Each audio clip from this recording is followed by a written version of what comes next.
Pinakabagong GMA teleserye na Love Before Sunrise aarangkada na mamayang gabi sa GMA Telebabad. Tunghayan sa report.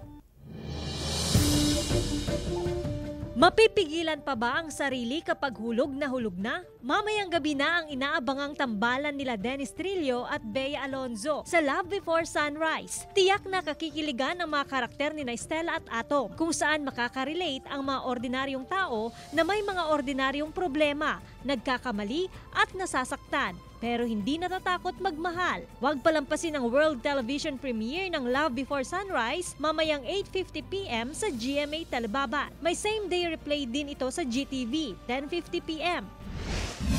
Samantala, sa tumitinding eksena ng Maging Sino Ka Man, malalagay sa panganib ang buhay ni Carding na ginagampanan ni David Licauco matapos makilalang kanyang pagkatao ng sindikato ni Boss Frank. Sa kabilang banda, patuloy na nahihirapan si Dino na ginagampanan naman ni Barbie Forteza na ikubli ang kanyang tunay na pagkatao. Nagdududa na rin ang mga taong nakapaligid sa kanya pero kailangan niyang ituloy ang pagpapanggap dahil sa panganib sa buhay. Paano kaya haharapin ni Carding at Dino ang iisang kalaban, ang grupo ni Boss Frank?